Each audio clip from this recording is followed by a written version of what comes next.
Hello guys जय हिंद जय भारत मु प्रीतम। तो आम आसलु केउझर आमर पार्क लाइन न्यू ऑडिटोरियम। तो से गोटे सेमिनार था सेमिनार अटेंड कलु सेमिनार सरला एवं आसचु पार्क लाइन बुली।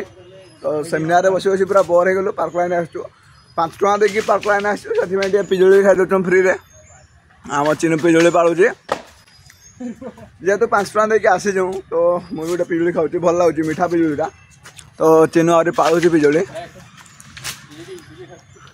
जदि वीडियोटा मारली जदि वीडियोटा पार्क लाइन में देखते आमको जरिमाना जहाँ मिनिमम 10 मिनट रू अधिक बुली सारूनी। तो आउ के मिनट बुलवा आम सुनता बाबू कह आउ के मिनट बुलवा आउ 10 मिनट पाखा बुलवा आउ 10 मिनट रू अधिक बुलवा तापर सूर्य जो सूर्य देवता अस्त हो जाए तापर आम पलैबू कौन कौन कह हाँ एक्सरसाइज करवा तो